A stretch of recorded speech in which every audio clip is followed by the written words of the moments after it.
When the sun shone, Sumaiko belonged to the plantation. But at night, she dreamed of the sea.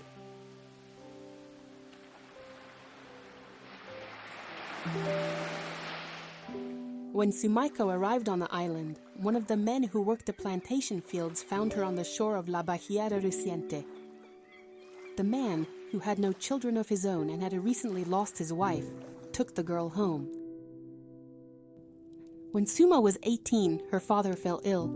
He whispered to her then the stories he had kept from her growing up, about the fish who were sometimes women, about their beautiful voices and shining scales.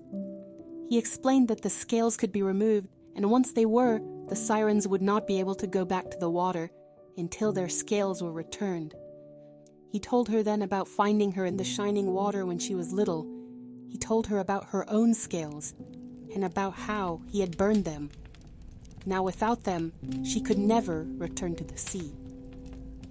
With his last bit of strength, he gave her a knife, made with scales he had saved from her dress. On this night, she stood on the sand pouring out her heart in a haunting melody. As she sang, she spied a bright glow in the water as a sharp fin broke the surface. Trembling, she retreated to her home. The plantation and the mill attached were under the power of two brothers named El Gordo and El Flaco. El Flaco's eyes followed Suma everywhere she went. On multiple occasions, he would force gifts upon her, trying to seduce her, but she refused all the offerings. His oily stare sickened her. One night, Suma returned to the bay, curious about that mysterious visitor. As she sang, her eyes closed and her face tilted towards the sky. Suddenly, Suma heard splashing in the water. Startled, she opened her eyes. Before her stood the most beautiful woman she had ever seen. In the days that followed, they would meet here by the sea, sharing each other's songs. However, their time together wouldn't last. One day on the plantation, Suma was approached by El Gordo. He was angry that his brother's advances towards her were not reciprocated. In his eyes, a woman could not live properly without a man. With eyes cast down, Suma listened to his scolding. Helpless, she knew she had no choice but to marry El Flaco. That night, Suma walked down to the bay to escape by the water. Up came the siren, and they kissed. They lost time in that kiss, both feeling light and carefree as the foam on a cresting wave. Neither of them noticed the dark, angry shadow that watched them from the trees. A few days later, while working in the fields, Suma noticed El Flaco with a new woman under his arm. There, frail and dazed, stood the siren. I could not wait for you forever. El Flaco said, parading the siren, for she was to be his new bride. Suma felt sick to her stomach, for she knew this was her fault. She knew then what she had to do.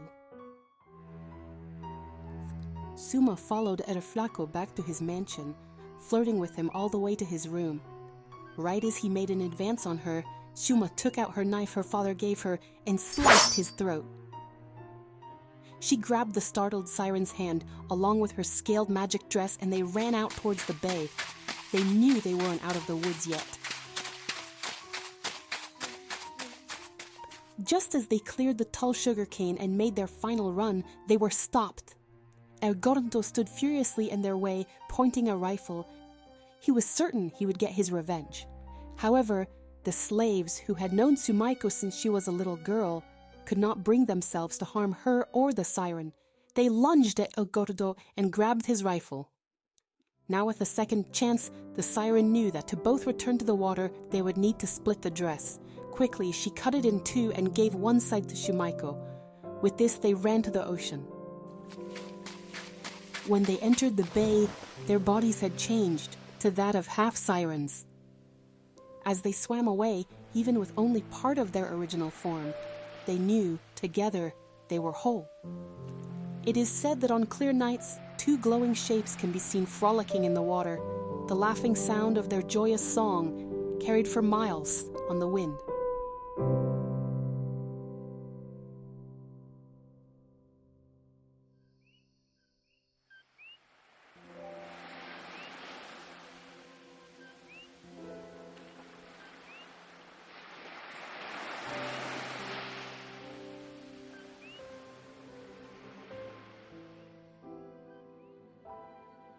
Hi, my name is Beatrice. And my name is Dorian.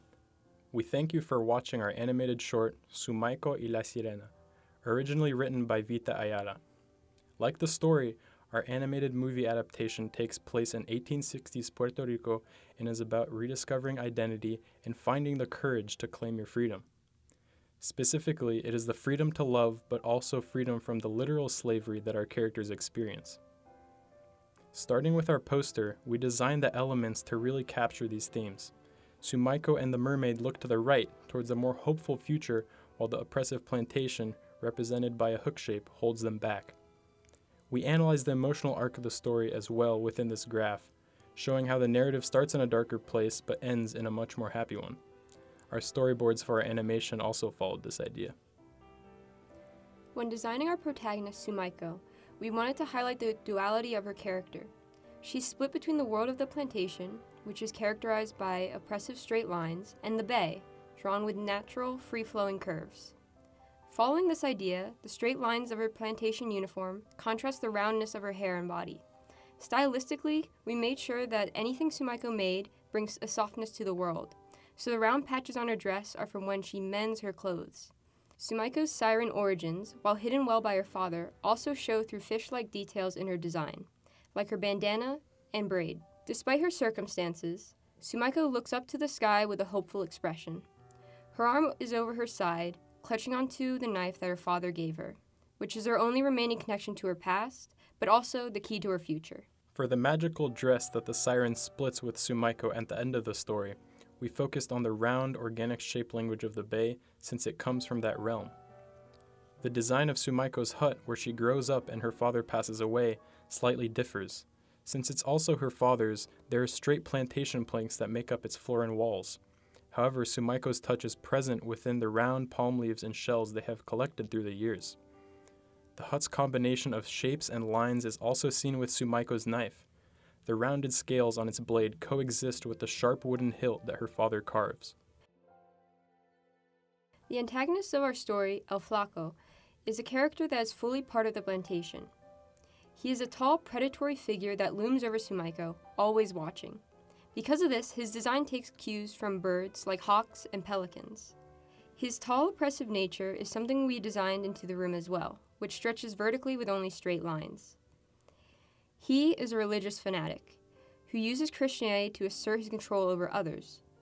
This item is not only seen with his large collection of crosses, but also in the shapes of most of his furniture. This room provides a stage for the climax of the story when Sumaiko achieves freedom from her oppressor. For her outfit, we chose to dress her in blue, which represents freedom in our story, and made a layered dress similar to that of the sirens that would become more free-flowing after she kills El Flaco, the one who gifted her the dress in the first place. Flaco's design contrasts greatly with that of La Sirena. Being a free spirit entirely from the bay, her design is made of only curved lines. She has rounded, sharp fins to emphasize a dangerous side to her which scares Sumaiko early on. To blend in with her natural environment, her hair resembles kelp and her color scheme is based on a wahoo, a native fish of Puerto Rico. When designing the bay, where Suma meets the siren, we followed with the same ideas. There are no straight lines or forms since it's a place of refuge away from the plantation. The rocks, palms, and water all welcome those who seek a sanctuary. Ultimately, it's where Sumaiko and the siren escape together in love and truly find their freedom.